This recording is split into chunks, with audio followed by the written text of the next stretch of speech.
안녕하세요, 사다리TV입니다. 오늘은 오피스텔 뉴스에 대해서 살펴보려고 해요. 영상 시작하기 앞서서 좋아요 클릭 부탁드립니다. 제 유튜브 댓글에 이런 댓글이 달렸어요. 여기서 거명된 오피스텔을 전화해보니까 이미 매물 쓸렸다. 얼마로 왔는지 1000만원 미만 갭 없어요. 설거지를 할 뻔. 일단 저는 개인으로 매물을 다 투자했기 때문에 매물을 내놓을 수가 없어요. 취득세가 1000만원이 넘는데 내가 1000만원 벌자고 내놓으면 본전이거든요. 되려 지금 매물을 달라고 요청한 상태입니다. 그래서 이미 거래한 부동산이랑 계속 연락을 하면서 매물 나오면은 또 계약하고 그런 형태를 하고 있습니다. 그래서 요거는 오해가 없으시길 바래요. 오히려 저는 이분 댓글을 보고 좀 기뻤어요. 내가 오피스텔을 잘 골랐구나 이런 생각이 들었어요. 어떤 분 블로그를 이제 지인분이 보내주시더라고요. 이 부코놈이라는 분의 블로그예요. 이분이 이제 임장 후기 같은 걸 쓰신 거예요. 원룸 오피스텔 작년에 광교 살라고 했는데 원룸은 오르지 않는다는 선입견으로 5천을 놓쳤다. 이만큼 올랐죠? 이 광교예요, 광교. 평생을 물릴까봐 임장만 가고 매수하지 못했다. 이분도 결국 법인으로 첫 오피스텔을 담으셨다. 송파구 오피스텔 방문하였으나 깡통 전세 같은 건 안 한다. 소장님마다 가두리를 하시는 분 계시죠. 그래서 자곡동으로 이동해서 여러 부동산 물어봤으나 지난주에 투자자들이 몰려와서 쓸어갔어요. 지금 다 털렸어요. 그래서 오피스텔 역시나 다 털렸군요. 특정 채팅방 투자자분들이 많이 매수한다는 말은 전해 들었지만 모르겠어요, 누구신지. 한 채만 사신 분은 없는 것 같아요. 두 채, 네 채, 다섯 채 하다가 10채가 넘어가시더라고요. 가격이랑 재산세, 상가를 어떤 걸 내는지 알고 사야 된다. 바닥에서 매수해라. 상가용을 사라. 재산세가 확인하라. 아직 다 못 샀는데 점점점 물건이 다 털렸다. 제가 느낀 거랑 비슷해요. 제가 하면은 물건이 없어서 못 사요. 저도 좀 방관하고 있는 상태고 또 나오면 좀 기다리면 또 물건이 가격이 올라서 나오거든요. 그럼 올라서라도 살 생각을 가지고 있어요. 부동산 뉴스도 한번 제가 살펴보겠습니다. 강남 오피스텔 분양가 5년 새 3배 치솟아. 제가 분양가가 오른다고는 했지만 3배까지는 예상을 하지 않았거든요. 부동산 114에서 낸 통계예요. 2019년에 비해서 갑자기 우뚝 솟습니다. 이거는 좀 왜곡이 있어요. 바로 강남의 경우에는 하이엔드 오피스텔 시장이 있기 때문에 분양가가 2배로 뛰게 됩니다. 아파트보다 비싼 오피스텔을 짓더라고요. 저는 하이엔드 오피스텔은 투자라고 하지 않습니다. 이거는 좀 거품이에요. 부동산이라고 하면 모름지기 지가가 우선인데 그 똑같은 지가에 건축비를 많이 넣어서 지은 거예요. 건축물은 감가가 되죠. 그러니까 하이엔드 오피스텔은 분양을 받을 땐 좋지만 임대를 놨을 때 그 많은 수요를 받아줄 사람이 없고 나중에 점점 건축물이 감가되면 결국 일반 오피스텔과 크게 차이점이 없다. 그래서 하이엔드 오피스텔 분양받는 거는 좀 자제하셔라. 지금은 준신축 오피스텔에 집중하셨으면 좋겠다. 그 말을 드리고 싶습니다. 고가 오피스텔이 아파트 자리를 대신했다. 르피에드인 강남, 이것도 하이엔드죠. 뭐 루시아 이런 것도 다 하이엔드. 솔직히 좀 말이 안 되는 것 같아요. 20억대 분양가들은 아파트를 사지 누가 굳이 오피스텔을 살까. 아무리 부자가 많다 한들 부자들이 더 꼼꼼해요 사실은. 그 다음에 이 뉴스를 이어서 보겠습니다. 무더기 미달 미분양 오피스텔 시장 무슨 일이. 오피스텔 분양이 미분양이 났다는 거예요. 뭐 전수조사를 했다. 26개 단지에서 8개 단지에는 미달이 발생했다. 거꾸로 얘기하면 16개는 완판이 됐다. 자, 운정 푸르지오 파크라인. 와, 이거는 청약이 206건밖에 안 됐어요. 근데 84 타입이 8억 6천. 이것도 고급화를 얘기하죠. 자, 107제곱미, 이게 아파트 30평대랑 비슷한데 파주에 아파트를 10억을 주고 사냐, 서울에 10억 원짜리 아파트를 사냐 생각하면 당연히 아파트를 사겠죠. 미분양이에요, 미분양 이런 건. 자, 잠깐 지도를 좀 볼게요. 이게 거기 분양한 단지거든요. 운정역이랑 직선거리로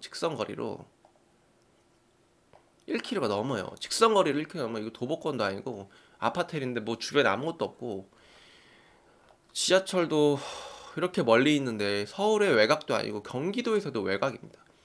이런데 10억에 분양을 하니 저는 솔직히 분양을 200명이 넣었던 게 더 신기한 것 같아요. 자, 이건 좀 억지다. 내가 볼 때는 기사를 위해서 억지로 샘플을 가져온 것이다. 인천 지역에도 속청약 미달. 이편한 세상시티 항동 마리나 세계타임 미달 나왔다. 승역 엘크루 132명 36실.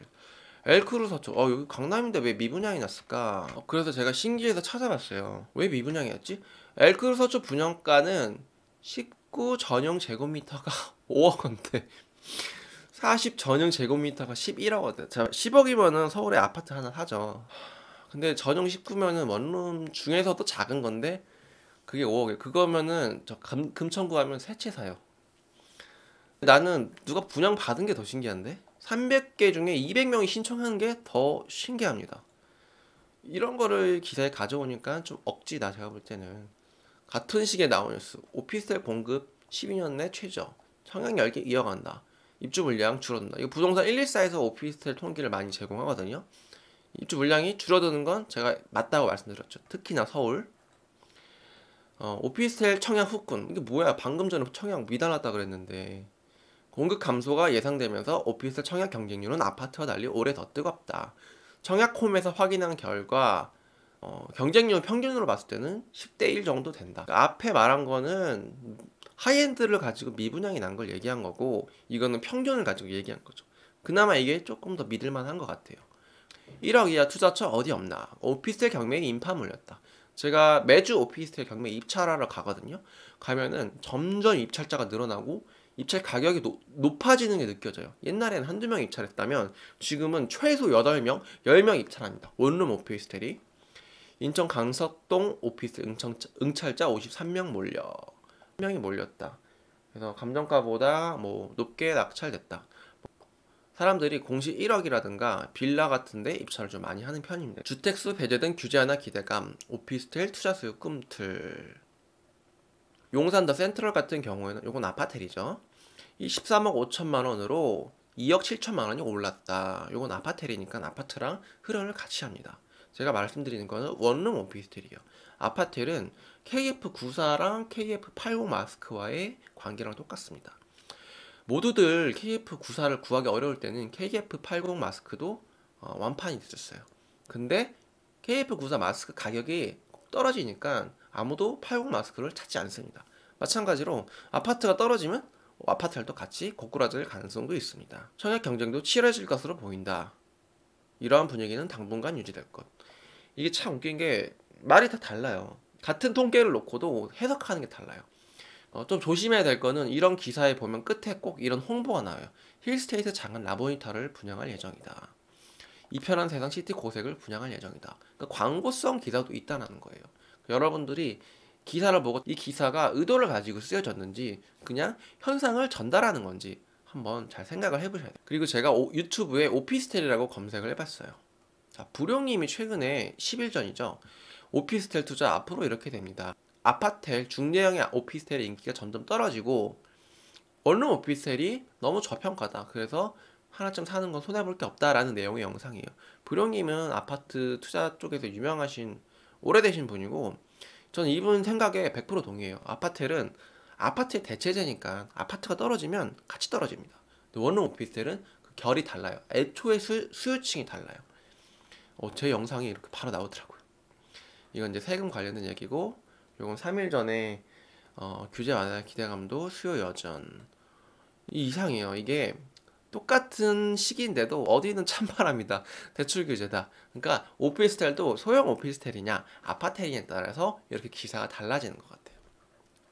자, 심사인당님께서도 이 류캔드이님이 나와서 원룸 오피스텔 가격이 오른다. 높은 수익을 내는 방법. 좀 눈치 빠른 투자자들은 오피스텔을 많이 투자를 하시더라고요. 놀란부동산에서도 오피스텔 투자하는 거 괜찮다라고 얘기를 하시더라고요. 요분은 이제 자취남 팁인데 오피스텔을 사시는 분들을 찾아가서 그냥 인터뷰하는 건데 되게 재밌어요. 한번 보시면 좋습니다. 세비치님 유튜버신데 이분도 오피스텔로 이제 돈을 벌 수 있을 것 같다 라는 내용을 하시네요. 그리고 시골지님도 유명하신 유튜버인데 첫 집으로 오피스텔을 사셨다. 그러니까 너무 저평가라는 생각에서 오피스텔을 사셨다. 뭐 그런 내용들을 다 적어 놓으신 거예요. 이런 내용들을 봤을 때 오피스텔은 지금 대세 상승장을 앞두고 있습니다. 아는 분들만 속속 선별적으로 매수하고 있는 상황이고 이미 매물은 다 말랐고 매물이 들어가거나 가격이 오르고 다시 나오고 있어요. 그러니까 이런 유튜브 댓글들은 오해가 없으셨으면 좋겠다. 전 매물 내놓은 적도 없고 나도 매물 찾고 있는데 무슨 설거지인가. 그렇죠. 오늘은 오피스텔 동향 살펴봤고 대세 상승장을 앞두고 있다. 아니 앞두고 있는 게 아니라 이미 시작됐다. 현장에서는 오르고 있다. 1000만원, 500만원씩 오르고 있다. 제가 모 오피스텔 단지 최근에 잔금 치르러 갔더니 부동산 소장님이 어떻게 알고 샀냐. 뭐 그냥 나는 오피스텔 오를 것 같다 샀다. 그랬더니 어떤 분이 물건을 내놨는데 가격을 500을 올렸는데 매수자가 개의치 않고 그냥 사더라 라고 얘기를 하시더라고요. 강남구에 있는 오피스텔도 아니고 금천구, 관악구, 구로구에 있는 오피스텔 중에 하나인데 그쪽까지 물이 들어온 걸로 봐서는 오피스텔 대세 상승장이 시작됐다라고 확실하게 제가 느낄 수 있었습니다. 오늘 내용은 여기까지고요. 내용이 유익하셨다면 구독과 좋아요를 눌러주세요. 지금까지 사다리TV였습니다. 감사합니다.